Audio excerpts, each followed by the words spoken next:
Ike is a magician in the demon army, renowned for his extreme strength and skills, which have earned him the rank of commander. In this war-torn world, he leads his troops on the battlefield, strategizing how to conquer the impregnable fort of Arson. On the battlefield, humans and monsters slaughter each other by the thousands, each race striving for supremacy. Ike stands on a cliff, witnessing the massacre below. After a prolonged struggle, his forces manage to breach the main gate of the castle and enter, but the humans do not retreat. They fight valiantly, sacrificing their lives to defend their stronghold. The human Lord Commander watches from his window, safely inside the castle, as the battle rages on. Ike decides to pay him a visit, unwilling to see more lives lost. The commander turns and immediately recognizes Ike, whose tales are well known. Ike confirms his identity as the leader of the 7th Legion of the Demon King Army, known as the Immortal Brigade. He presents the commander with 3 options for the future: surrender peacefully and become a prisoner of war, end his own life to preserve his honor, or, if he has no honor, escape through the window. The commander smirks and rejects all options given by someone he considers a traitor to his own race. He charges at Ike with his sword, but Ike easily knocks him out with a simple swipe of his wand. Suddenly, Ike's personal assistant, a pig, appears and asks what should be done with the prisoners of war. Ike instructs him to heal the commander and anyone who surrenders without a fight, shocking both the pig and a mysteriously attractive woman who observes him through a crystal ball. She seems impressed by his ability to capture such an important castle with a single brigade. Afterward, Ike places a magical barrier around the entire area to prevent further entry onto the battlefield. He looks out to see countless human casualties and demons treating the wounded. He feels sorrow for the atrocities unfolding before him and has always despised the brutality of war. However, he has no choice but to continue fighting, a role he has become accustomed to despite not being a demon himself, but a human wearing a demon mask. It is revealed that Ike was abandoned at birth but was taken in by a demon magician named Ram on a whim. Ram was an exceptional magician and an outstanding teacher who always dreamed of a time when humans and demons could coexist peacefully. He taught Ike everything he knew about magic. On his deathbed, Ram called Ike to his chamber and urged him to always wear the mask and robe, warning that if the Demon King discovered he was not a demon, he would be tortured and killed immediately. Ike sits down to relax, having cast a magic field around the room to prevent anyone from entering without his permission. Suddenly, he notices a trembling maid hiding under the table. She starts apologizing and crying, claiming she didn't see anything. In her panic, she hits her head on the table and gets knocked out. Ike ponders how to handle this situation, but decides to think about it later as his assistant, Pig, calls him outside. As they walk through the streets, witnessing the devastation caused by the war, Piggy asks Ike why he spares so many humans. Ike curtly replies that the current Demon King only cares about the results, not the methods. Piggy counters that many demons think Ike is too lenient on humans and suggests that it would be better to kill all the residents and set the streets on fire. Ike rejects this idea, explaining that they need humans to pay taxes because war is expensive. Additionally, Arsenal is a trade city, so humans are necessary to maintain its operations. Piggy struggles to understand this logic when Ike suddenly stops as a group of humans approaches him. Piggy immediately warns them to leave, but Ike tells them to speak. One of the residents nervously asks how much more tax they will have to pay the demon army. To their surprise, Ike assures them that the taxes will remain the same as before, which makes them happy. However, he warns them that any opposition to the army will be met with punishment. As Ike finishes speaking, he suddenly disappears in a bright light, leaving Piggy astonished. Ike himself is shocked as he finds himself in a dark dungeon, immediately under attack by a giant monster. Dodging the initial blow, he runs while shouting at the mysterious woman, chastising her for summoning him in such a manner. The demon continues its relentless assault, forcing Ike to pull a wand from his robe. He unleashes a special magic attack, dispatching the demon, though the details of the attack remain unseen due to poor lighting. Immediately, the woman appears beside him, remarking that Ike was just a child hiding behind Ram the last time she saw him. She comments on the strength of the golem, indicating Ike's significant growth in power. The woman, named Sephiroth, is Ike's superior, and the only demon aware of his true identity. He reprimands her for summoning him so abruptly, but she responds that it's more entertaining this way. When he asks if he's there to report on the war efforts, she dismisses it, noting that she witnessed his flawless execution firsthand. Sephiroth reveals that the Demon King herself wishes to meet Ike. This surprises him, as a mere brigade leader usually wouldn't warrant such attention. When he questions the reason, Sephiroth speculates that the Demon King might be interested in how he managed to capture Arsenal in just a week. She tells him to prepare, then teleports them to the Demon King's castle. Seeing the castle for the first time, Ike is taken aback by its grandeur. As they approach the main gate, guarded by numerous demons. He asks Sephiroth if he will be searched before entering. She affirms that everyone is checked, as the Demon King is the most important person in their world. This makes Ike nervous, fearing that his true identity might be revealed. However, Sephiroth reassures him. Surprisingly, the guards, overwhelmed by Ike's magical aura, step aside, acknowledging him as the grandson of the great magician Ram. They enter the castle's hallway, with Sephiroth flying beside Ike. He reflects on his own flying skills, acknowledging that he isn't as proficient as her. They reach the entrance to the courtroom, where Sephiroth instructs him to wait while she announces his arrival. Left alone, Ike contemplates the current Demon King, Darrow, known for his competence and ruthlessness. He recalls how Darrow turned the tide of the war in a single battle, being merciless to the incompetent but rewarding talent and competence regardless of rank or background. Sephiroth soon returns, calling Ike inside.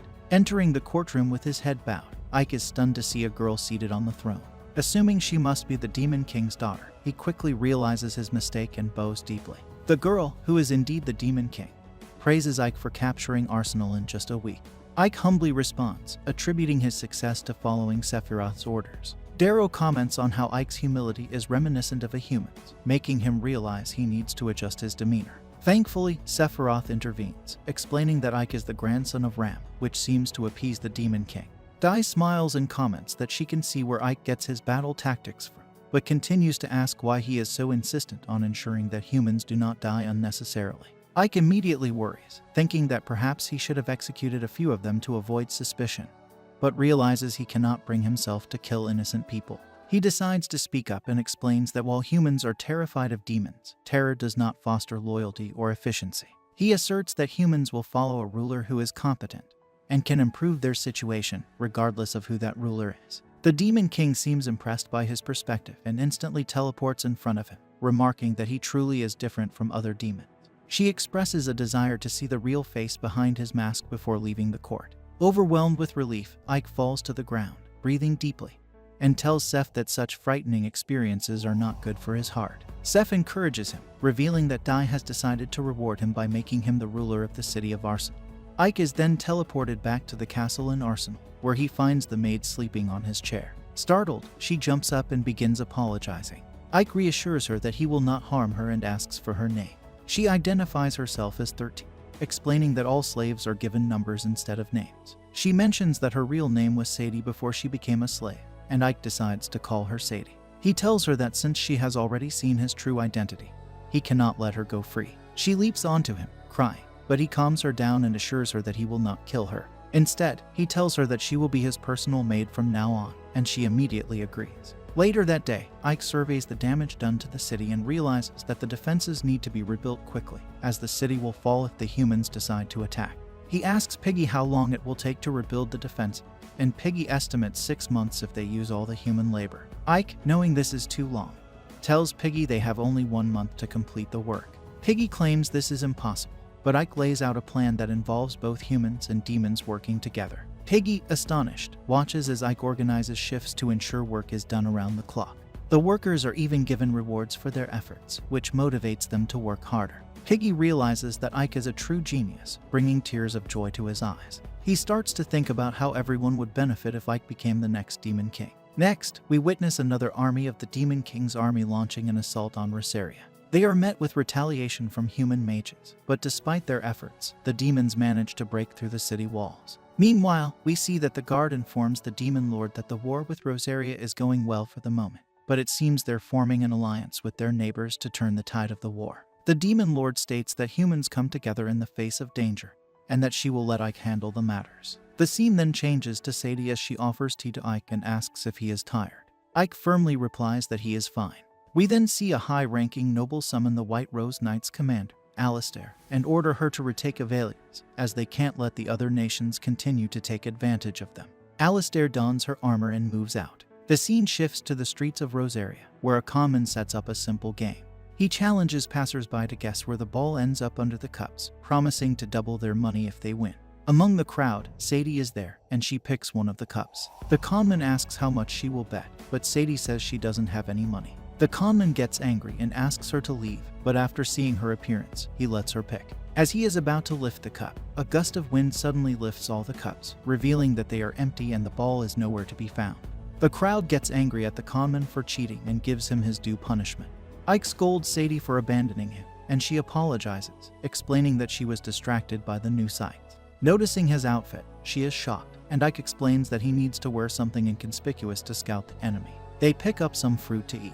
After a while, Ike, looking serious, says the Alliance of Kings story is true, noting the rushing soldiers. Sadie, curious and puzzled, asks about the Alliance. Ike explains it's an ancient pact where countries unite in danger, having defeated the Demon Lord's army 3 times and pushing them back to Doberberg Castle. Sadie, worried, asks if it will happen again. Ike asks why she's worried since she's human and would be free if the Demon Lord's army retreated. Sadie, looking sad and resigned, explains that in human society, a slave's child remains a slave, fearing she'll be abandoned and end up like other enslaved children. Ike reassures her that the current Demon Lord is the strongest and wisest in history. Ike realizes both demons and humans have many problems and wonders how he can change that. Ike wants to further investigate why the soldiers are rushing around like that, so he asks his maid to follow as he continues his investigation. However, they are suddenly told to halt by the conman. The conman demands compensation from them, either in the form of money or with Sadie's body, and this time he has brought his big boy to ensure he doesn't end up like last time. Ike looks around and realizes that there is no one, and he freezes the big guy's legs. He then uses magic to create an ice spear and strikes the conman, which makes the conman agree to cooperate with him. Ike then asks him what the army in this town is doing, as the soldiers seem to be in quite a hurry. The conman explains that they've formed an alliance of kings to fight the demons. Ike asks if that's all he knows. The conman tells him that Rosaria's army is eager to land a blow on the Demon Lord's army before the alliance does. Ike realizes they want to win glory for their own nation before the alliance is fully formed, which will put them at an advantage during their strategy councils and increase their influence after the war. Of course, if they fail, it will put Rosaria in an awful position. He then asks the conman where they will attack. The conman says there's only one place, Evalia's, as its gate is a mess and it's poorly defended.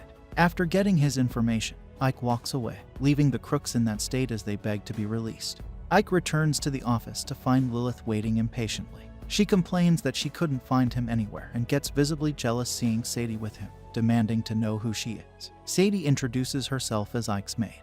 Lilith insults Sadie, calling her ugly, and boldly offers to become Ike's maid while hugging him. Sadie controls her anger and politely asks the demon to leave, explaining that Ike is tired.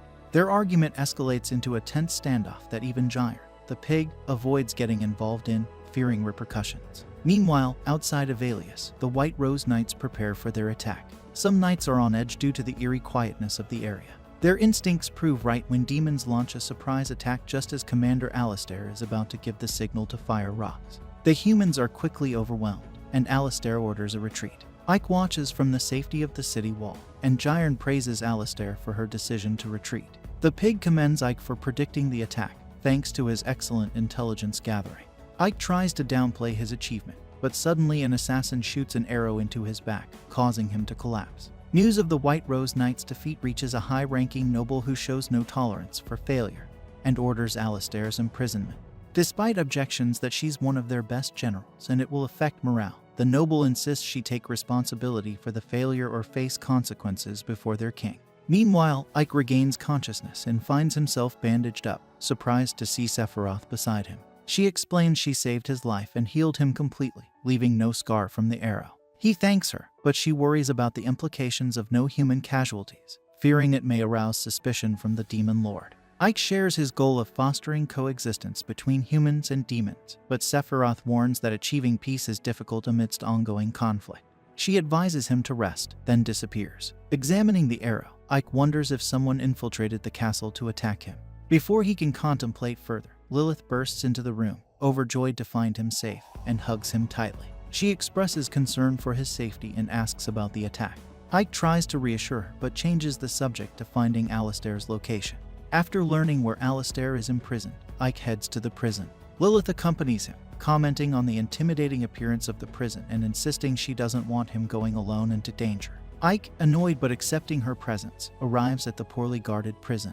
Their goal is to infiltrate quietly, but before Ike can finish speaking, Lilith knocks out the guards. They proceed inside, and Lilith swiftly obtains keys and Alistair's location from another guard. When guards approach, she volunteers to deal with them while Ike searches for Alistair's cell. Inside, Ike discovers Alistair's absence, but is surprised when she ambushes him from behind a door. They engage briefly, and Ike disarms her, backing off when he realizes she's a woman. Alistair questions Ike, suspicious of his motives and whether he's truly human, particularly wondering if he sent an assassin after their last battle. Their conversation is cut short as more guards arrive. Alistair holds Ike at knife point, demanding answers about his identity and intentions. The guards move steadily toward Alistair's cell, and Ike warns her not to move. Ike casts a spell called Hypersense, disrupting Alistair's senses. After being hit by the spell, Alistair feels like time has stopped, and the soldiers nearby experience the same sensation. Ike explains that he has dulled all their senses, then uses dark wind magic to blow away the nearby soldiers. A large soldier attempts to attack him from behind, but Ike dodges and uses a gravity spell to drop the soldier to the ground floor, though he ensures the soldier doesn't hit the ground hard. Observing this, Alistair wonders why he would save a human. She regains control of her body, but the floor beneath her suddenly breaks, and she starts to fall. Ike catches her just in time, and she questions why he saved her. Ike realizes he hasn't introduced himself, and says he is the leader of the Immortal Brigade in the 7th Legion of the Demon Army. Alistair recalls that he is known for defending Evalius. Ike, confirming he is part of the Demon Army, asserts that he can't be human. He asks her again if she sent an assassin after him during the last battle, but Alistair remains silent, declaring herself a knight of the kingdom with nothing to say to a demon. She offers herself up for him to kill if he wishes, and Ike then slams her against the wall, reading her mind. Alistair is confused by his actions. Lilith arrives and sees them in this compromising position, feeling jealous. She sarcastically suggests that if Ike wants to flirt, he should flirt with her instead, even offering to be cornered against a wall. Ignoring Lilith, Ike states he will leave now. Lilith protests, wanting his attention, and as they try to leave, Alistair stops them. She accuses Ike of coming to mock her for being a loser. Ike assures her he is not that kind of person, revealing he already knows she had nothing to do with the assassination attempt. Alistair is perplexed, as she never answered his question. Ike explains that he read her mind and found her heart pure. He encourages her to cheer up, noting she seemed downtrodden, and suggests it's more important to focus on what to do after being defeated.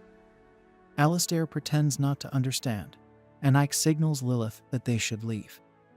Lilith insists they should find a place to relax before leaving, suggesting they use this chance to go on a date. However, Ike dismisses her suggestion and creates a portal to return to Evalius, taking Lilith with him. The scene shifts to Ike at his mansion in Evalius, where he gives Sadie some rice. Sadie is unfamiliar with it, so Ike explains. He informs her that he was tasked with doubling the city's tax revenue. He mentions that Evalius is an agricultural city where fertile land is crucial, and while wheat is the main crop, rice has a much higher production efficiency. Despite Ike's simple explanation, the maid struggles to understand. Ike elaborates, saying that rice yields more per acre than wheat, meaning fewer people will need to farm, thus increasing overall productivity and efficiency. Once humans move away from agriculture, they can start working in other professions like weaponsmithing and brick masonry. More people will also become involved in the service sector. Sati, puzzled, asks what the service sector is. Ike explains that it includes professions like chefs and other related jobs. He tells her that as long as these professions continue to grow, the country will become more prosperous.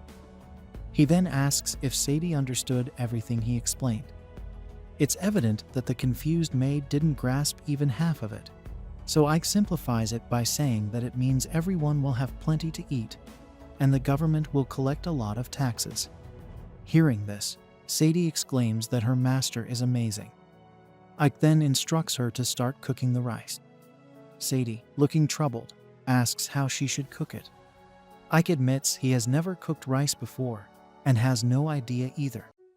Surprised that there's something he doesn't know, Sadie is told to figure it out on her own. Ike mentions he has heard that they should start cooking with a low flame, then switch to high, and they shouldn't lift the lid during the process. Sadie remarks that this sounds like a magic spell, and Ike replies that he is counting on her to manage. While she cooks, he will take care of other business. The scene shifts to Ike's entire army gathered in town. One of his soldiers, Piggy, wonders why Ike has assembled them. Ike assures them they will soon learn his plans. He has concluded that the arrow shot at him belongs to the enemy's armory. But Alistair of the White Rose Knights was not involved in the assassination attempt. This implies that the person who shot the arrow was disguised as a member of the White Rose Knights, intending to frame the enemy. This leaves only one unpleasant possibility. There is a spy among his army. Using his mind-reading abilities, Ike identifies the spy by scouring through his soldiers' thoughts. He finds a goblin thinking about not being found out and realizes this goblin is the traitor. Ike confronts him. The scene then cuts to Ike visiting Saphiro while she is bathing. She asks why he is intruding, noting it must be urgent. Ike, unfazed by her nudity, suggests he can wait outside if she prefers. Saphiro, however, acknowledges that there is a traitor in their army and asks if Ike has identified them. Ike reveals that it is the vice leader of the 7th Legion, the one-eyed goblin named Jace.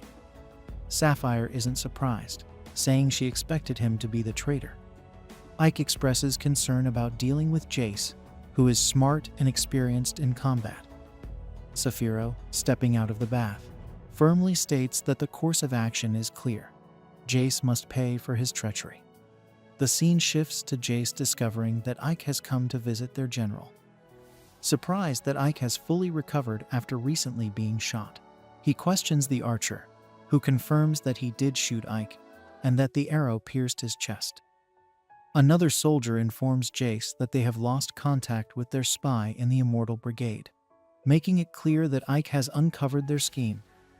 Realizing this, Jace decides to gather his forces, stating that he won't back down now. Soon after, another soldier tells Jace that Ike is here in person.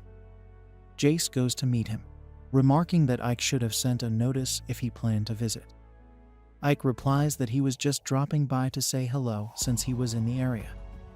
Noticing the large number of troops Jace has assembled, Ike asks if there is a battle going on.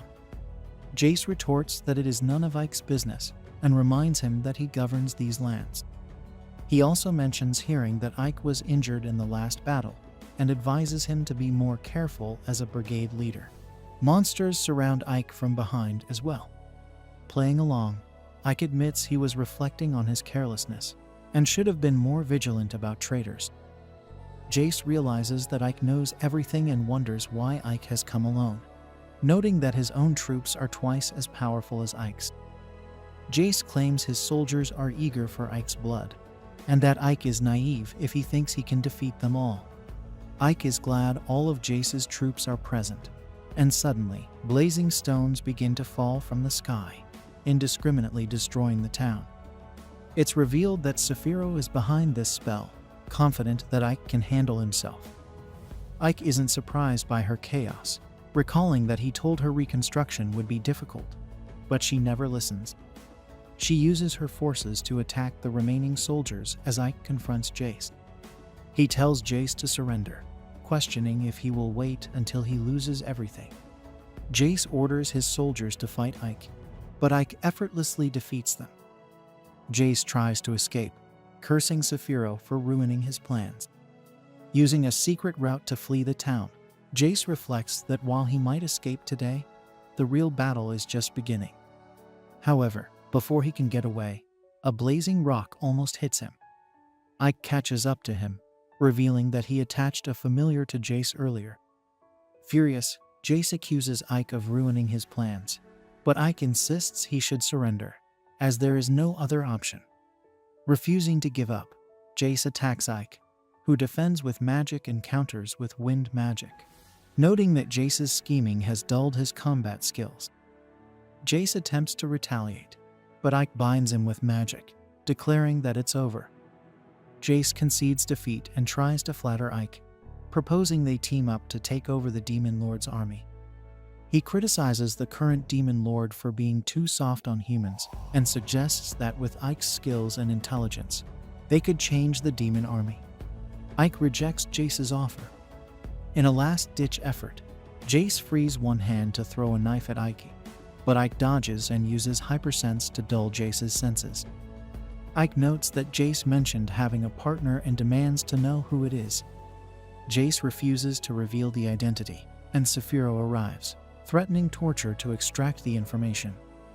Ike asks to handle the interrogation his way, but Saphiro argues it's too time-consuming.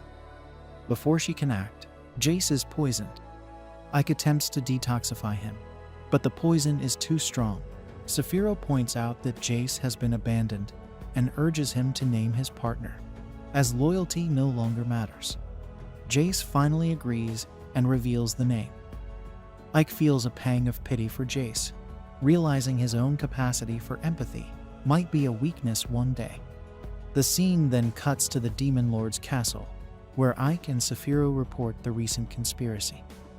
Saphiro names Bastio, the 3rd Legion's general, as the mastermind behind the plot, stating that he conspired with her Legion's vice leader and targeted them to seize the Demon Lord's position. Bastio, present in the room, is asked by the Demon Lord to explain himself. After hearing Saphiro, the ruler requested the input of a 4th party who entered the room, surprising the commanders of the 7th Battalion. It was Bastio, defending himself by arguing that Saphiro and her accomplice had killed the vice commander to frame him and take over the 3rd Battalion. He accused Saphiro of being a witch, implying that such treachery was expected from someone like her. Upon hearing this insult, Saphiro instinctively released her magical power, but Darakutan urged everyone to calm down. The Lord emphasized that demons naturally seek more power and glory, and it wouldn't make sense for a leader to punish subordinates for such ambition, as it would leave no one to serve. She then questioned Bastio if he thought she wouldn't uncover his plot, surprising the Headless Knight. Turning to Saphiro, the Demon Lord acknowledged her loyalty, but criticized her for failing to maintain her subordinates' loyalty. She declared that both Saphiro and Bastio must be punished according to the Code of Laws. However, not wanting to lose 2 commanders in the midst of a war, Darakutan decreed that the matter be settled through a duel, where the winner would be deemed truthful. This, she said, was the proper way for demons to resolve their disputes. Later, Saphiro explained to Ike that the duel would involve magical creatures known as puppet soldiers. Each commander would control an army of 50 puppets, but could not participate directly. The commander who defeated all the opponent's puppets would win, and the loser would be executed. Ike questioned the complexity of this setup, suggesting direct combat would be simpler. Saphiro explained that Darakutan wanted to test their command abilities. She then revealed that commanders could choose a substitute for the duel and selected Ike for this role. Indignant, Ike argued that the commander's life was at stake and that Saphiro should ensure victory herself. She responded that she had chosen the strategy with the highest probability of success, believing Ike had surpassed her abilities. She took his hand, entrusting him with her life. Reflecting on the immense burden of the upcoming confrontation, Ike confided in the loyal Giant, who noted Ike's uncharacteristic silence. Ike admitted he was contemplating how their battalion commander was as eccentric as the Demon Lord. The orc laughed, agreeing, but pointed out Ike's own quirks, like his reluctance to kill without reason. Accepting his role in the duel, Ike began strategizing. Giant complained about the ugly puppets and asked how they would fight. Ike explained that the puppets followed commands precisely, making the duel a pure test of command skill, with any weapons in the room being usable. Returning to his office to strategize, Ike found himself stuck. When Sadie arrived with tea, he asked her how she would win a battle. Initially perplexed, Sadie said she preferred solving problems with tea. Ike pressed on, asking how she would fight if necessary.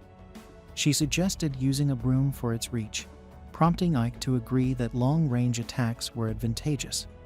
He elaborated that a sword was longer than a dagger, a spear longer than a sword, and a bow and arrow provided the longest reach. Sadie mentioned her master's passion for crossbows, and Ike agreed they were effective, but still too common. He needed something to surprise the enemy, like firearms. When Sadie asked what firearms were, Ike described them as weapons that could hit an opponent from hundreds of miles away, preventing counterattacks. Impressed, but unsure how Ike would acquire such powerful weapons, Sadie was reassured when Ike mentioned the 7th Battalion commander's talent as an alchemist.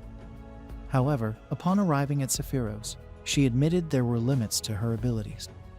Frustrated, Ike described firearms as iron cylinders with explosive gunpowder to propel projectiles. Tired of the technical discussion, Sephiroth splashed water on him, inviting him to join her in the water. Meanwhile, Bastio was also making his preparations for the duel. That night, he learned that Ike would be fighting in place of Sephiroth, leading the messenger to believe that Sephiroth was afraid of Bastio. However, Bastio pointed out that Sephiroth, being the city's commander, surely had a plan in place. Admiring his sword, Bastio's subordinate explained that it was made from the fangs of a black dragon and could cut through anything.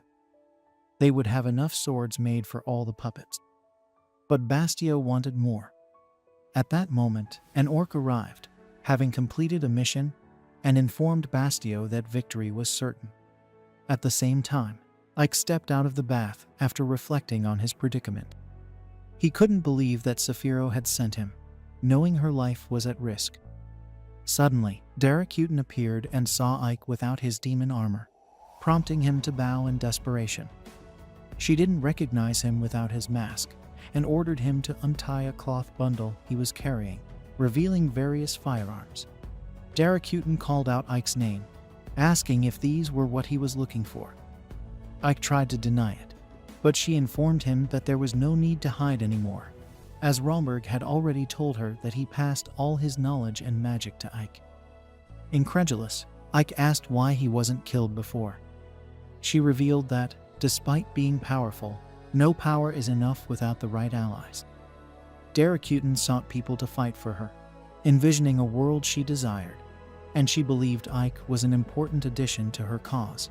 Observing the weapons provided by Darakuten, Ike dared not refuse her request, and she withdrew. Wasting no time, Ike presented the firearms to Sephiroth and asked her to make lead projectiles. The witch conjured one that resembled a cannonball. Ike commented that it was too big to fit in such a small barrel, but the mage, annoyed at the precise work, noted it would ruin her skin. Internally, Ike reflected that Sephiroth might not realize she would die if he lost the fight. At that moment, an explosion blew a hole in the wall, and a demon emerged from the smoke. It was Fiorentina, one of Ike's servants, who had created what he requested, despite not knowing what it was. She didn't understand how mixing sulfur with charcoal and saltpeter could cause an explosion, so Ike explained the concept of gunpowder. Sephiroth then constructed appropriate ammunition for the firearm, and Ike asked her to produce 500 of these projectiles. Reluctantly, she asked Fiorentina to handle the task due to the damage to her skin. Jiren offered to help with determination, but Ike and the servant asked the orc to stay out of it. The next day, the duel was about to begin, and the arena was filled with monsters and demons eagerly watching the combat. From her throne in the highest part of the arena, Darakuten watched the preparations while Bastio laughed at Ike for coming to the war with only shields while his puppets had full armor. Observing the enemy's equipment, Ike asked if Bastio's puppets were holding Damascus steel, confirmed by the enemy. Damascus steel, the strongest of all metals, was a gift from the Demon Lord. Hearing this, Ike looked up to Darakuten and remembered her words about him being important by her side in the war trenches. Assuming she wanted a fair fight with no favorites, Ike suspected she might be testing him. The announcer declared the duel's start, and Bastio ordered his archers to fire, killing some of Ike's puppets who didn't shield themselves in time. Next, Bastio ordered his spearmen to advance, and more of Ike's puppets fell. Holding only shields, Ike's puppets merely defended until they were defeated one by one. Bastio laughed and taunted Ike, calling the situation boring. Ike didn't respond until a gunshot echoed through the arena, killing Bastio's puppet and changing the situation. A line of shooters followed, opening fire on the opponents. Bastio was confused by the enemy's equipment as his puppets were slaughtered until none remained. After the fight, datta approached the defeated Bastio and offered him two options: take his own life or be killed by her. The knight chose a third alternative, one worthy of a demon. An orc archer, who had conspired with Bastio, shot an arrow at datta, but she caught it effortlessly. Unexpectedly, the arrow had an explosive attached, which detonated, engulfing everyone nearby. Other explosives around the arena went off, devastating the stands, while the 3rd Battalion launched an ambush, and Bastio declared himself the new demon lord. The story then shifts to the past, where Romberg stumbles upon a cave and finds wolves feasting on their prey. As he approaches, the wolves try to attack him, but he swiftly dispatches them with his magic. He then discovers that their prey was a couple who had desperately shielded their baby. To his relief, he notices the baby is still alive. Meanwhile, in the arena, Bastio's forces are rebelling, ruthlessly killing every demon not aligned with them. Bastio observes the chaos and declares that his rule is about to begin. Explosions continue to rock the arena, and Ike is devastated to witness Bastio's forces slaughtering innocent demons. Bastio then tells Ike that the Demon Lord's forces are now under his control, inviting Ike to join his army and offering to make him the general of the 7th Legion. Ike considers the offer, but retorts that Bastio should not talk so confidently, as he will never become the Demon Lord. Bastio calls him a fool for not siding with the winning faction and surrounds him with his army. He predicts Ike's demise, and some soldiers attack, but Ike repels them with a wind spell. Bastio orders a full-on assault, but Ike uses his Dark Lance spell to deal with the attackers. A skeleton even uses its head as a bomb to distract Ike and strike with a sword, but Ike blocks it with a barrier. Despite taking down many soldiers, Ike is still surrounded. The soldiers hurl their spears at him, but he dodges every one of them while flying and then uses a spell called Death Rain from above. The attack injures most of the remaining soldiers. Ike then quickly flies toward Bastio and unleashes a point-blank Hell Blast spell. Even after taking the hit directly, Bastio survives and attacks Ike from behind, but Ike dodges. More explosions rock the arena, leading to its destruction. Afterward, Bastio heals his severed hand and explains that such attacks won't be enough to defeat him. He reminds Ike that he is a Dullahan, and his soldiers are undead, hence their title, the Undead Legion. The fallen soldiers rise again. The skeletons use their skulls as bombs, and Magul soldiers attack Ike. Ike freezes the Magul soldiers and defeats others with physical attacks. However, the relentless demon soldiers keep coming. Bastio explains that his army can fight endlessly, and no matter how skilled Ike is with magic, he will eventually exhaust his power and fall. Regretting that such a fine asset must die, Bastio thinks Ike could have been of better use on his side. An archer from earlier attacks Ike with a bomb. Although Ike shields himself with a barrier, the bomb partially breaks through. Bastio is surprised that Ike is still alive, but attributes it to Ike being the commander of the Immortal Brigade. He states that the outcome is inevitable and they should end this now. Ike realizes he needs a plan as continuing to blast spells will deplete his magic. He recalls that the undead are just corpses, and dark magic is ineffective against them. Suddenly, he gets an idea as the demon soldiers attack.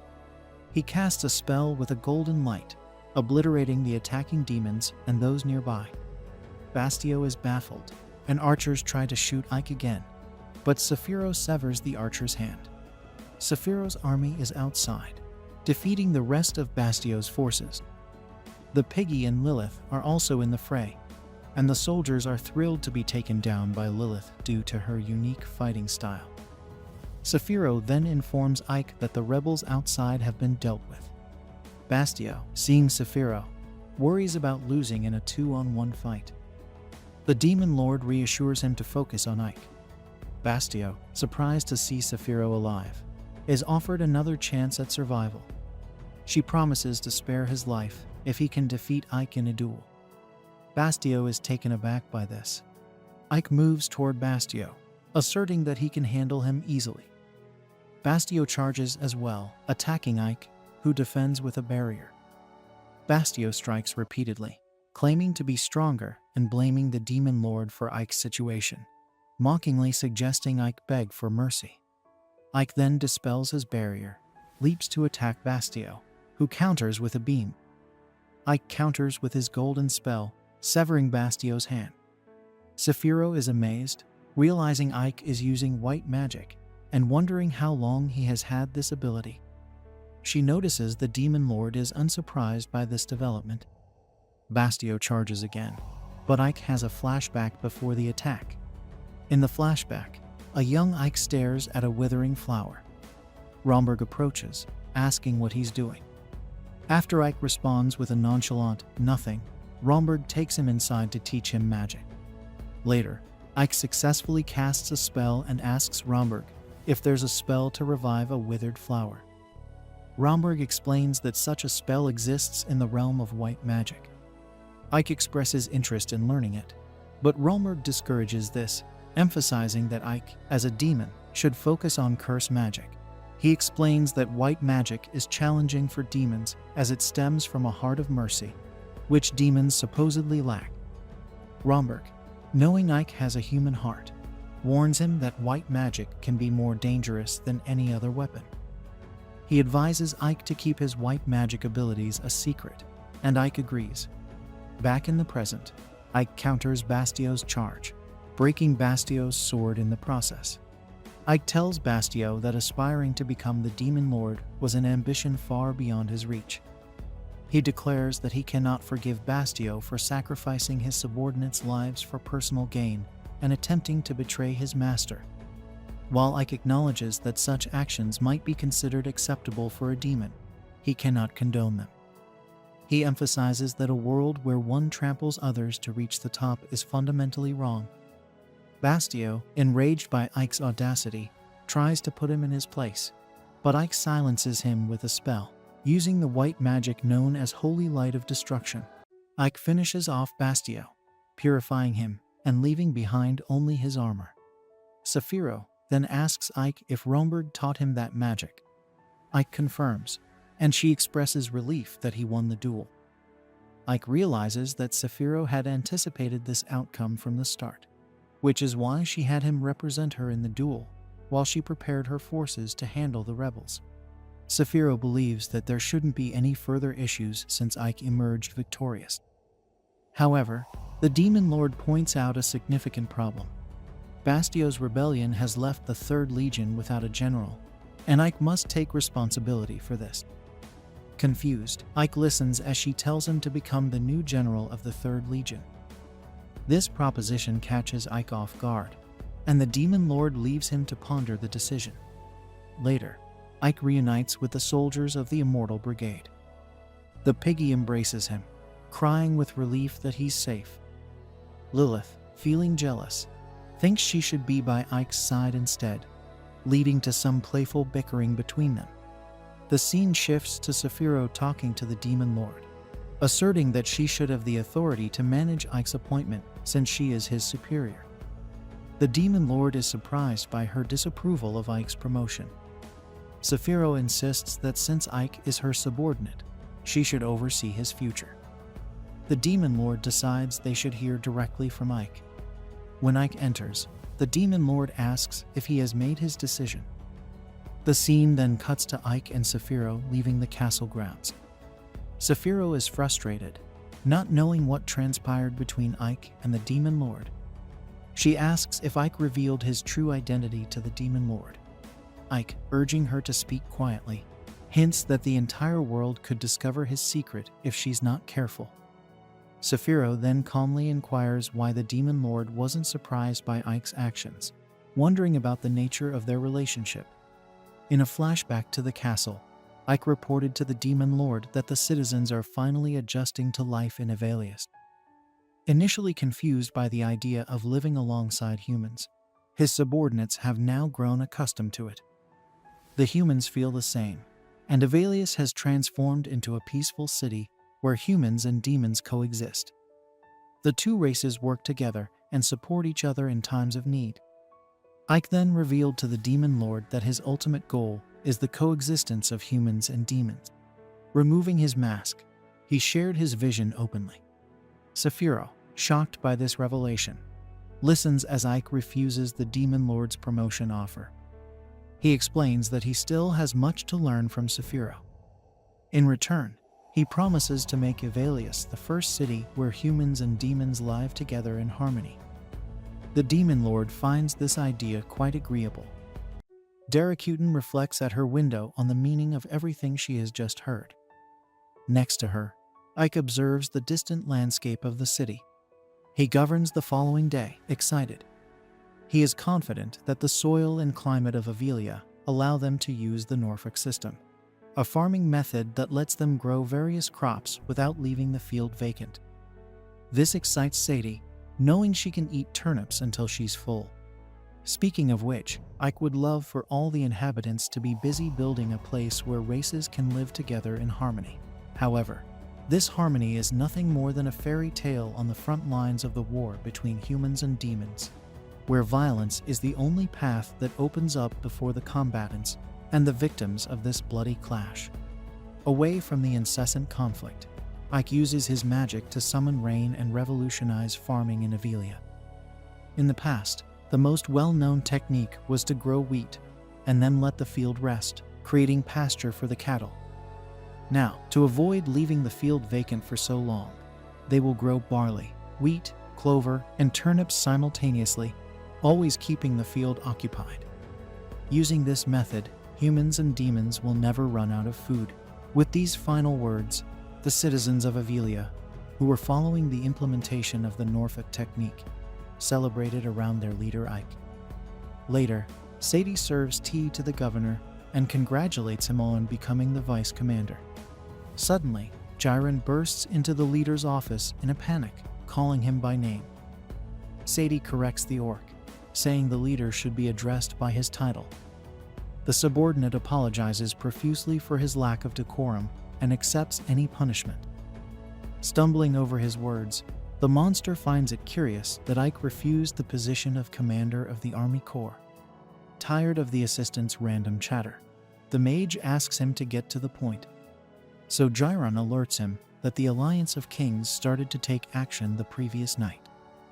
The 2nd Army Corps, which was trying to take Alesta, was destroyed, and no one ever imagined that such an experienced and powerful battalion could be defeated the way it was. Sadie asks what the Alliance of Kings is, so Ike explains that it is an ancient human treaty. When the Demon Lord's army becomes too strong for one nation to face alone, all the countries on the continent unite to face the threat together. This treaty has occurred 3 times in the past, and every time the demons were defeated. To make matters worse, Avelia will likely be the next target of the human alliance because, besides being a border region with enemy kingdoms, it is a strategic territory due to containing Arsenal, a very important base.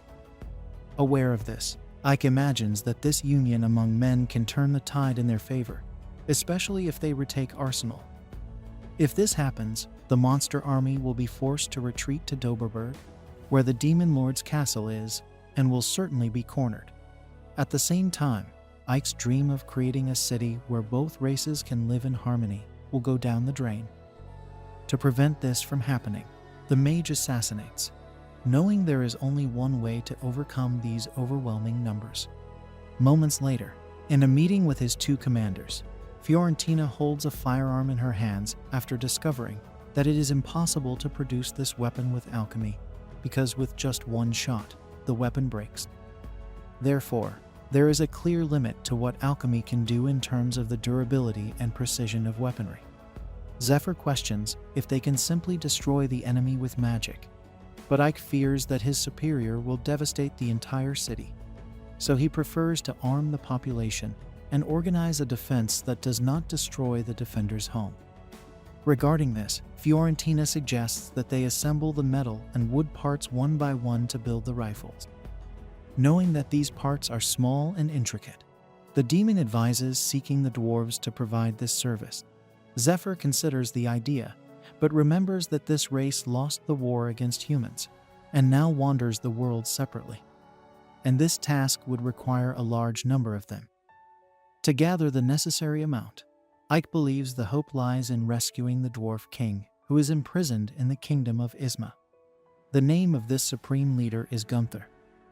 During the war, humans had devastated the dwarven cities and left the chief of that race kneeling before the death of almost all his kind. Despite the certain defeat and humiliation, the dwarf king ensures that he will not allow humans to use dwarf technology for war. However, circumstances prevent the defeated ruler from making any demands, and in the end, he has no choice, especially since his own son, Batson, is being held hostage to get what they want from the enemy race's leader. The humans want the dwarves to use their skills for Isthmus, because only then will they allow the defeated to live. Long after the surrender, Gunther spent his long days in the cell wondering how his son and the others were doing. Suddenly, he hears a voice. This scene shows several laughs from the guards outside the bars, and upon seeing what was happening, the soldiers seemed dazed by some strange enchantment or drunkenness, and a demon appears to open the dwarf's cell with the key. The dwarf questions why a demon would help him, but Lilith doesn't have time to tell the whole story.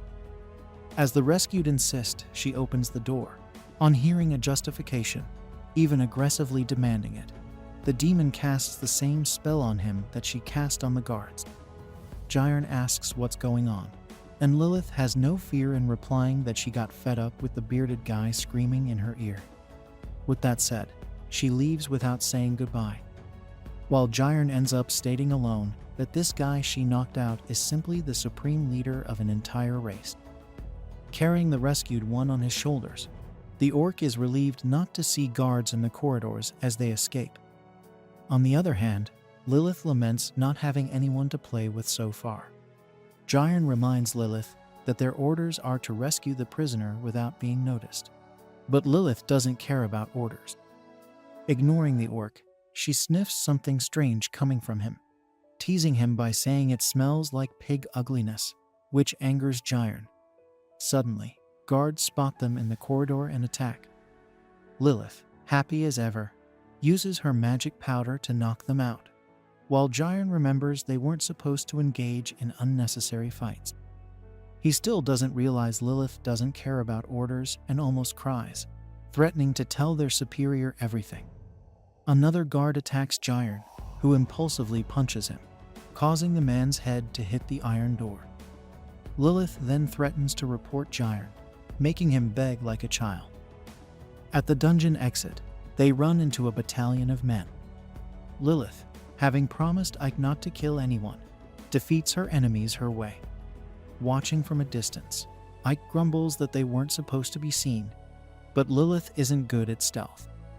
With an entire regiment chasing them, Ike conjures a barrier to separate the men from the monsters and praises Lilith and Jyrn for their efforts. The demoness thanks Ike and offers a kiss, which he declines.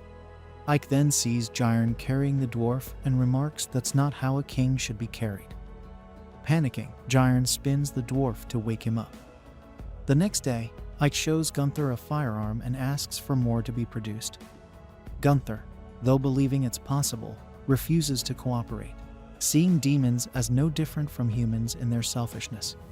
Ike understands but promises to show Gunther that Avelia is different. Outside, Gunther sees men and demons working together. Ike explains his plan to create a harmonious society and asks for Gunther's help. Gunther is pleased but hesitant, remembering how humans destroyed everything important to the dwarves. Ike promises to ask the demon lord to rebuild the dwarven kingdom. Gunther, furious at the arrogance, points out that a kingdom needs many dwarves, who are now scarce. Ike shows Gunther his son and other dwarves he thought were dead, motivating them to work hard for their goals. Seeing his people together again, Gunther agrees to cooperate. When greeting the ruler of Avelia, Gunther feels a strange warmth from Ike's hand. Later, Sadie offers Ike tea, but he tells her to rest and suggests she read. Learning she can't read, Ike promises to teach her. Lilith arrives, announcing she brought back all the dwarves. Seeing Sadie close to Ike, she throws a fit, thinking Sadie is flirting with him. Sadie mocks her, and they butt heads. Jyrn arrives in a rush. Meanwhile, a human soldier informs his general that the dwarf king was rescued by demons, and the officer is curious about their plans.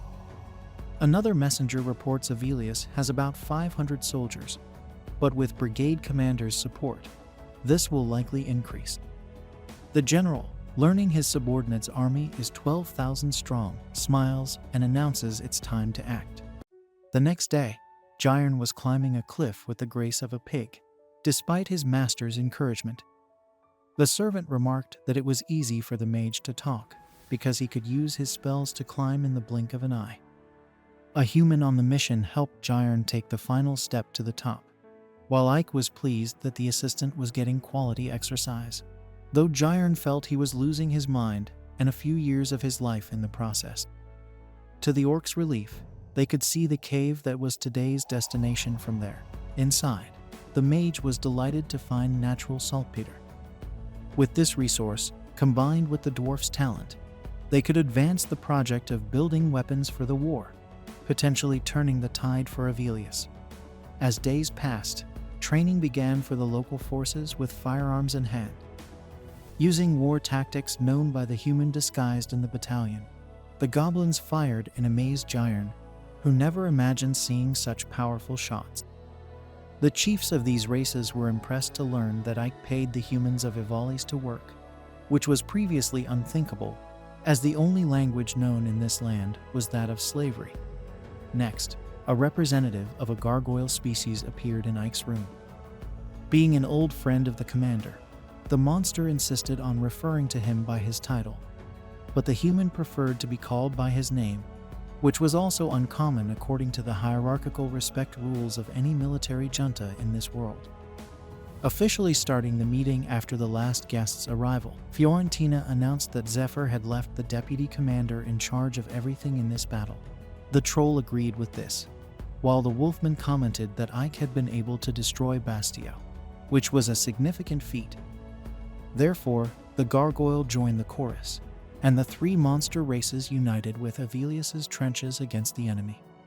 However, the last chief to join the war reminded them that the enemies had 12,000 men in their army, while they had only 2,000.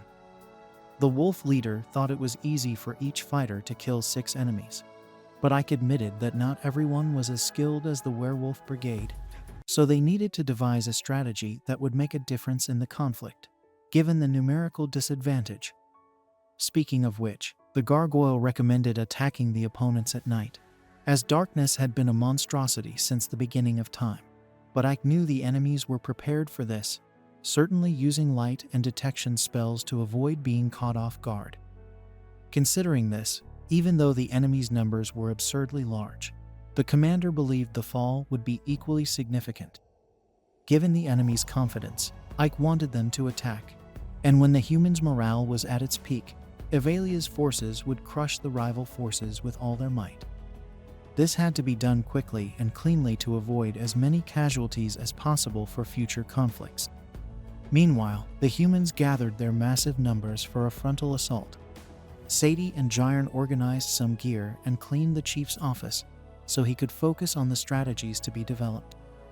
The maid commented that the castle was quite agitated with all this mobilization, and Ike was curious about the girl's lack of fear in mentioning the war. According to Sadie, her confidence in Avelia's troops made her feel more at ease. In her mind, the local forces were made up of individuals of good character, which the ruler agreed with. The maid intended to help as much as she could when the battle began, such as feeding the soldiers to keep morale high and their bellies full.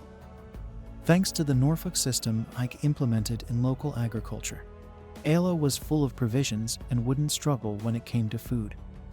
With this in mind, the commander thought of a meal that could be an essential ally on the front lines. Considering they harvested a lot of rice, He suggested making fried rice for the fighters, as it was easy to prepare and nutritious. Without ceremony, Sadie got to work and learned on the fly how to make this ration for the military, based on egg, salt, vegetables, greens, and meat pieces. In the end, she was proud of her work, as was Ike. But when they were about to taste the food that would be a reference in the trenches, Jairn came running. Sadie said, and prevented the ruler from revealing his identity. The orc had smelled it from afar and didn't think it was fair for them to eat without him. So another plate was set for the leader's assistant. Next, Lilith also approached and didn't want to miss out on the experience. So another meal was placed on the table. Thus, while everyone ate with joy in their eyes, Ike ended up just watching, unable to remove his mask. After eating everything, Lilith asked for another portion. So Sadie served a well-filled plate. The demon looked at the human with disdain because it was evident that Sadie wanted to fatten Lilith. As a result, the two continued their rivalry with electric barbs. Jairn found it strange that his master wasn't eating the fried rice, so Ike had to lie that he would try it later. To change the subject, he asked the assistant how it tasted, and the orc confessed that he was amazed while he gulped down more food, leaving Ike with an expression that under the mask would undoubtedly be the same as a starving orphan in a cold alley of Doberberg. After this, the army commander saw his troops gathered and his wall built in record time. Now it was just a matter of putting everything planned into practice. As hours passed, the orc on watch noticed the arrival of endless waves of men marching toward Avelius. So the trumpets sounded, and the mobilization for the confrontation began once and for all on the brink of a bloodbath. Within the walls, the population reached a peak of distress upon hearing the sound that precedes them. As the goblins took their positions with rifles in hand, Gunther, the dwarf king, uttered a silent prayer to invoke luck for his comrades. Meanwhile, the brigade of werewolves, trolls, and gargoyles prepared for the onset of war. Rushing as usual, Jairn burst into the chief's office to announce what had just happened, prompting Sadie to wish the supreme commander of the army good luck in taking command of the wall. The wizard watched the enemy troops march toward his city as night followed the steady steps of the humans. He then reminded his fighters that if the Alliance forces gathered around Arsenal, it must be prevented at all costs. With that said, the monstrous forces within the city's walls screamed and roared to boost their morale.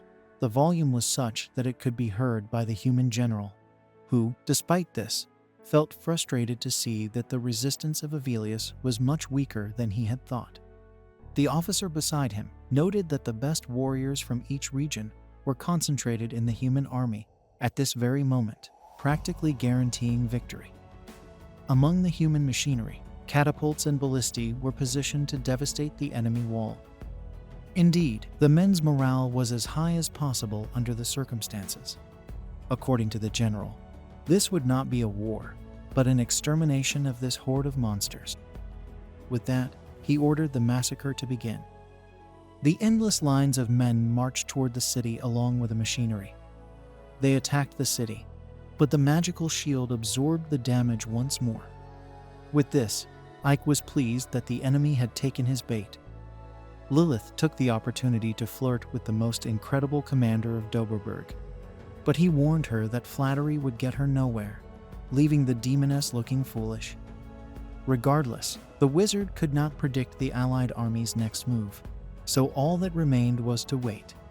Thus, the humans persisted with the same strategy, but the projectiles struck the barrier once again. Jairn and Lilith began to mock the enemy's lack of intelligence, but Ike noticed some magical intervention in the enemy trench that nullified his spell and left his wall vulnerable. Below, wizards united to cast the spells necessary for this to happen. With the strategies set, Success Unit 1 was ordered to advance. The facts were on the table. Ike needed to think quickly to avoid the annihilation of his people. Jairn alerted that the riflemen were ready, but the commander ordered them to hold fire to make way for the giant. Massive boulders were hurled at the enemy lines, crushing a large number of men who were vulnerable to the goblins' arrows. With their shields, The enemy protected themselves as best they could, but the rocks were literally unavoidable and continued to spill human blood on the front line. The Alliance responded in kind, shooting arrows at the walls of Avelius, while Ike tried to control the battle with his magical interventions in a personal duel against the goblins. Soon, the first Alliance unit reached the edge of the wall and threw up their ladders to initiate the frontal assault. Goblin archers tried to prevent the advance alongside trolls who hurled stones at the opponents. Next to the general, the second in command admitted that the monsters were giving more trouble than expected, but that none of this would prevent victory. The general only thought about what was for dinner, underestimating Avelius's resistance against the goblins. To expedite his favorite meal of the day, he ordered the catapults to be fired exclusively. The subordinate officer pointed out that the allied men would be hit, but the general did not care about that.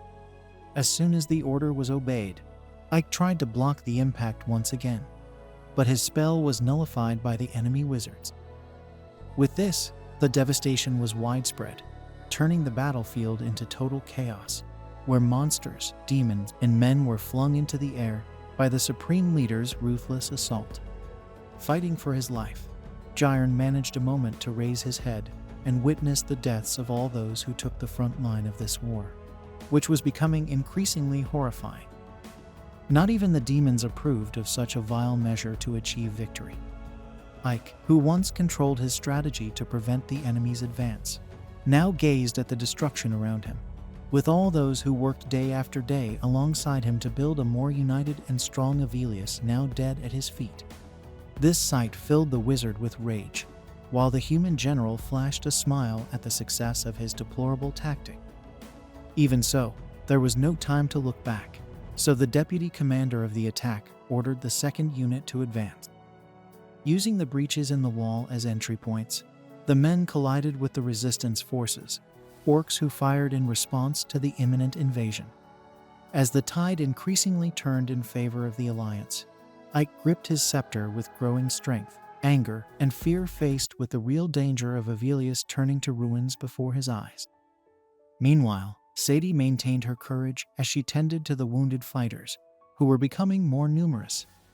Wiping the sweat from her brow, her once unshakable hope began to fracture as the city was overrun. On the human side, the general in charge of the offensive calmly sips his tea, certain that his victory will come sooner or later. He orders the third unit to attack, adding more enemies against Ivelia's already outnumbered forces. Ike notices that events are progressing faster than he anticipated, so he knows he must stay alert to ensure everything goes as planned. The monsters who could be rescued in time were brought to the makeshift first aid unit, where Sadie tried to maintain her focus and, most importantly, keep the few combatants alive. On the front line, Lily and the other demons faced enemy soldiers swarming like ants through the breach in the wall. After defeating yet another opponent, Lily sees the third unit arriving with all its strength intact. Fiorentina takes the rear and orders her troops not to let the enemy pass, while Gyron positions himself with the goblins armed with firearms, terrified of hitting their allies in the chaotic mess. Suddenly, the werewolves appear to take the vanguard, using their claws and teeth to make significant advances for Avelius' lines. They gain reinforcement from ferocious, powerful monsters to contain the threat. Alongside them, the goblins armed with rifles fire from the top of the wall, surprising the men trying to invade, who had never seen such equipment before. Facing this, the third unit of the Alliance has no choice but to retreat. But the werewolves subdued their opponents with great skill, giving them no chance to retreat. Amid the fleeing men, the wolves hear a trumpet from Avelius. On the day of the war meeting, Ike had said this battle needed to be quick, clean, and with minimal casualties. The monsters agreed, but they couldn't imagine how this could be achieved, given their visible disadvantage. Without going into more detail, the mage stated that each of them should fight with all their strength. Ball, the leader of the werewolves, sees this as a mockery from the vice commander of the 7th Battalion. But Fiorentina asks for silence to hear what the chief has to say. as there is surely a reason behind his words. Indeed, Ike explains that there is a way to achieve this. Amid the human alliance's attack, the demon invokes an alchemy skill called Devil's Thorns, a tangle of thorns that, when thrown on the ground, spreads to close the breach in the wall. At the meeting, Ike asked how long Bayo could fight with all his strength, and the leader of the werewolf brigade presumed about an hour, though most of his unit would probably be eliminated well before that. Thus, Ike negotiates for Bayo to fight for only 10 minutes, no matter what, and then retreat, according to Bayo. This is something he can promise without a doubt. After launching the Devil's Thorn, Fiorentina smiles, seeing the strategy working. After the wolves retreat, it is now the troll's turn to break through the human alliance's forces. The demon complains that she worked too hard for these brutes to destroy everything again. Moreover, she remembers Ike said part of the plan was for their allies not to follow the plan. But she doesn't know exactly what that meant, so she just goes with the flow and trusts the leader. Meanwhile, the troll chief demands his unit be destroyed, and that they massacre the humans without mercy, which indeed happens because the difference in strength between the races is enormous, giving the impression that not even one troll would die in this clash. Days earlier, Ike stipulated that once Bayo retreated, Gamos would step in with his giant warriors. The werewolf feels offended, thinking the sorcerer doesn't trust the lupines to keep fighting. So Gamos asks for silence, as he is beginning to understand where the commander is headed. Ike wants his allies to die just like they did when fixing the gates. Bayo asks someone to explain what that means, so the sorcerer emphasizes that the more one fights, the more one wears out. Therefore, the plan is to attack in shifts to confuse and exhaust the enemy, while Avelius forces take turns and preserve some of their energy to maintain full strength. Implementing the established strategy, Gamos climbs the wall and is about to kill Fiorentina, who is saved by Gyron and his rifle. On that pre-war day, though he understood the strategy, Bayo contested its effectiveness because the humans' numerical superiority was too overwhelming. But that is precisely why Ike ordered Fiorentina's alchemy and Gyron's riflemen to be prepared to level the playing field. As strategic units capable of changing the course of the battle, they must attack at a single point on the battlefield. In fact, the breach in the wall will be deliberately left open to attract the enemies to this location. Speaking of which, the commander asks if the alchemist is ready for war, and she responds that her orders are the orders of Zephyr, and she is willing to sacrifice her life to follow them. On the other hand, the mage asks the demon not to try to sacrifice her life, just as he asks everyone present and the others to do the same. After all, the strategy's goal is to minimize casualties, keeping as many combatants alive as possible.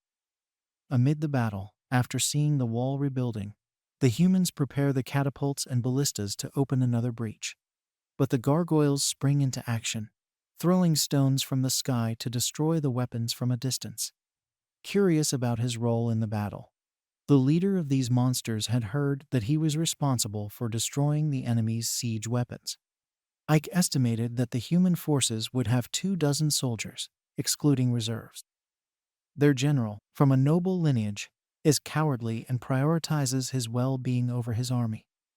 If he senses defeat, he will act impulsively, and that's when the monsters should seize him. Ike will personally oversee this task, asking others not to intervene. With that, all leaders embraced the Immortal Brigade commander's plan, confident in their defense's success. When executed, the plan turned the tide for the monsters, transforming Avelia's despair into hope as Ike's strategy unfolded. Fiorentina hoped Zephyr was safe, wanting to know about the commander, who was tasked with the vital mission of delaying the human rear guard. On battle day, Zephyr targeted the human leader. The front line became chaotic for the human alliance, seeing their troops crushed by the monster races, a stark contrast to the general's assurances. Learning that units 2 and 3 were decimated, the general's confidence turned to anger and surprise at Avelius' resilience.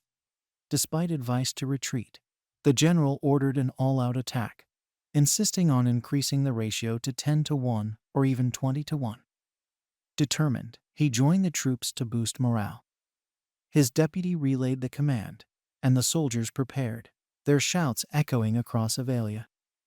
Gyron wondered if the humans feared the situation, while Fiorentina thought them foolish. Suddenly, the battlefield opened, dividing Avelius from the alliance, as goblins had subdued the mages to create the breach. Amidst the upheaval, the human general fell from his horse, left on foot. Nearby, Ike, angered by his men's deaths, was ready to confront the cowardly officer. The 7th Battalion's commander stated that the war would end with the general's death, but Ike offered to spare him if he retreated. The general stood, questioning who would command a retreat if he died. Then, Gunther emerged, ready to defeat the human. The king of the dwarves attacked, wounding the general. As Gunther prepared to finish him, Ike's magic stopped him. Enraged, Gunther strained against magical chains, but the general surrendered, promising a retreat. The humans fled, though Gunther believed they'd return. Grateful to Ike, he also feared the decision to spare the general. Ike believed Avelius would grow stronger. With the enemy gone, the monsters celebrated with the city's humans, proud of their stand against overwhelming odds. Gyron embraced his chief, making Lilith jealous. Sadie joined, eager to stay close to Ike. The monster leaders gathered, understanding Zephyr's trust in her deputy. Bayo praised Ike's capability, but acknowledged the importance of trust and teamwork. The mage had declared victory before the battle began. Yet, one piece remained out of formation. Zephyr, surrounded by the rear guard, was released by a human officer. Approaching cautiously, he heard retreat shouts and sighed with relief. Zephyr noted his escape, promising to meet again, and withdrew with his men. Surveying Avil's clear surroundings, Zephyr watched the sunrise, acknowledging Ike's rising favor in Darakutan's eyes. Atop the city wall, the Immortal Brigade's commander removed his mask, letting his human face breathe in solitude. The scene opens with Sapphiro praising Lyke for his recent victory. Ike humbly credits the 7th Legion for their role in the success. Sapphiro, impressed by his modesty, tells him his next mission is in Zenobia. She explains that the human army is planning to attack the demons soon, a consequence of his successful defense against the Royal Alliance. Ike understands the need for countermeasures and asks if their supplies are adequate. Sapphiro confirms that despite improved farming in Ivalius, it's still not enough to sustain their army in a full-scale war.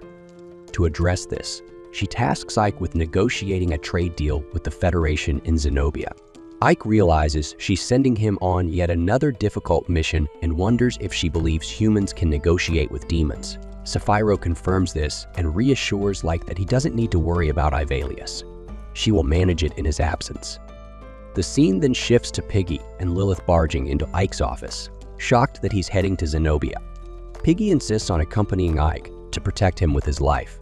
Lilith, irritated, declares that she will go instead. They argue over who should go, but Lyke decides both will stay behind. He explains that Ivalius has gained attention, drawing in homeless people and refugees, which has led to more conflicts. He assigns Lilith to maintain peace in the town and leaves Piggy in charge of governance. Lilith worries that she might resort to violence, but Lyke strictly forbids it. Piggy reluctantly agrees to stay, though he would prefer to accompany Ike. After much convincing, Ike finally persuades them to remain in Ivalius, and they reluctantly agree to do their best. The scene transitions to Ike and Sati traveling to Zenobia on horseback. Sadie is thrilled to accompany, but feels a bit sorry for Piggy and Lilith, knowing they'd be upset if they discovered she was the one traveling with Ike. Meanwhile, in Ivalius, Lilith and Piggy realize Sati is missing and are furious when they deduce she left with Ike. As Ike and Sati approach Zenobia, Sati asks about the place. Ike explains that Zenobia isn't a country but a thriving trade city, a confederation of cities. The warm climate allows them to grow unique crops. Sadie imagines the abundance of fruits and vegetables, and Ike confirms the city has everything. He then reflects on how his negotiations will determine the fate of the Demon Lord's army. Seitai, understanding the challenge ahead, realizes why Ike brought her along, to prove that humans and demons can coexist peacefully. Their journey is interrupted by cries for help. They find a carriage under attack by the Redbeard pirates, who easily overpower the guards. Inside the carriage, a young woman is confronted by the pirates. Just as one tries to grab her, he is stopped by a mysterious force. Ike arrives using magic to capture the remaining pirates and rescue the young woman, who is flustered by his resemblance to Sadie. She introduces herself as Uriah Octave, the daughter of Zenobia's leader, surprising Ike. The scene cuts to Satai, and Uriah traveling together in the carriage. Uriah thanks Ike for saving her life, and Ike thanks her for taking them to Zenobia. She is impressed by his magic and asks if he's a noble. Ike introduces himself as Reich, a magician from Isthmus, and Sadi is his maid. Uriah relates, revealing it's her first time leaving Zenobia, and explains she recently went on a blind date with a high-ranking official but rejected him. She's relieved by her decision, thinking she wouldn't have met Ike otherwise. The scene shifts to Zenobia, where Uriah introduces Ike and Sadi to her mother, Eltoria Octave, the leader of the Trade Federation. Eltoria thanks Ike for saving her daughter and asks if he's comfortable talking while she works. Ike agrees, and Uriah apologizes, explaining that her mother is very busy. Eltoria then offers Ike a reward for his help, but he declines. Ike reflects that Eltoria, as the chairperson of Zenobia's council and leader of the Trade Federation, earned her position through her own abilities. He considers himself fortunate to have saved her daughter. Eltoria notices his thoughtful expression and asks what he's thinking. She then tells Uriah to wait outside, wanting to discuss something privately with Ike. Once Uriah leaves, Eltoria gets to the point, asking Ike what the Demon Lord's army wants from her. Ike is surprised she figured out his true identity and asks how she knows. Eltoria reveals that she knows there is no magician named Reich in Isthmus, and her daughter and guards told her about Ike's impressive magical abilities. She deduced that a powerful magician using a false identity at such a critical time must be connected to the demon. Ike, realizing she has uncovered his secret, introduces himself truthfully as the Lord of Ivalius. Eltoria acknowledges the rumors she's heard about him and notes that he's a human in the demon army. She asks if this means he's now on the demon side. Ike explains that while his parents were human, he was raised as a demon by Romberg, the undying king. Eltoria then asks what he wants, and Ike explains that the demon army seeks to make a trade deal with Zenobia. Eltoria is taken aback, reminding him that demons have always been enemies of humans. She points out the risks of doing business with them, but Ike assures her that things have changed. He fights for a future where humans and demons can coexist peacefully. Eltoria, surprised by Ike's words, admits the current demon lord has a better reputation than his predecessors, but she remains cautious, unsure if the demons can be trusted long-term. Ike, unable to provide concrete proof, Eltoria then mentions the trouble the Trade Federation has with pirates, and Ike offers to eliminate Karasa, the notorious leader of the Redbeard pirates. Eltoria is intrigued, noting the pirates have been a significant problem, costing the city dearly. Realizing Ike's offer could solve a major issue, she considers his proposal but sets two conditions. He must defeat the pirates, and he must marry her daughter, Uriah. Ike is shocked by the second condition and reminds her of his connection to the demon army. Eltoria, however, sees his intelligence and sincerity as reasons to form a strong alliance, believing he will play a key role in the demon army's future.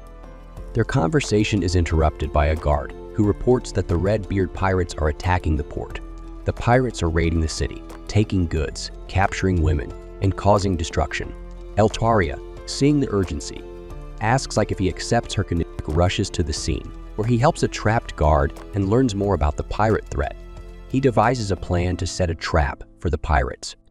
Meanwhile, Sadie, feeling out of place, decides to help in the kitchen.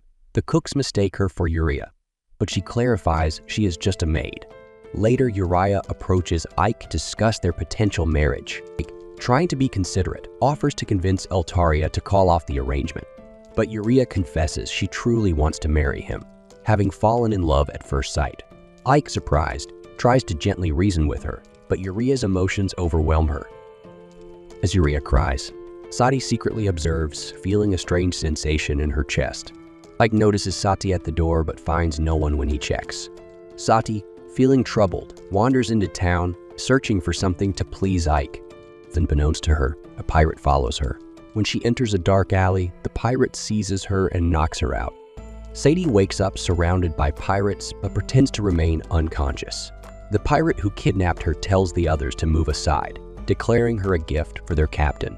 Mistaking Sadie for Urian, the pirate gloats about his prize. Sadie, desperate, tries to escape, but when she steps outside, she realizes she's on a ship far out at sea, and despair overwhelms her.